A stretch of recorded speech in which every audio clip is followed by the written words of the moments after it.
الانتقال لأوروبا كديجيتال نوماد مش خطوة واحدة، ده نظام كامل بيتم خطوة خطوة.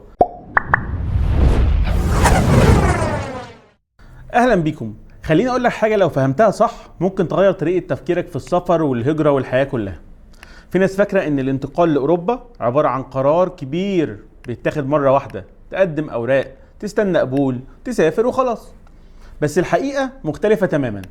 الانتقال لأوروبا كديجيتال نوماد مش خطوة واحدة، ده نظام كامل بيتم خطوة خطوة، زي بناء كده مشروع رحلة خطوة بخطوة. طيب خليني أبدأ معاك بسؤال صريح كده عشان نفهم الأمور. لو عايز تعيش في أوروبا 3 شهور من دلوقتي، هل أنت جاهز تبدأ صح؟ ولا هتضيع وقت في الأوراق والإجراءات والتخبط لحد ما تفهم الدنيا؟ لأن أكبر سبب يخلي الناس تفشل في الهجرة مش الفلوس، مش اللغة، هو إنهم بيبدأوا من النص مش من الأول. مش بيفهم الدنيا في الأول وبيفهم الطريق يمشي إزاي.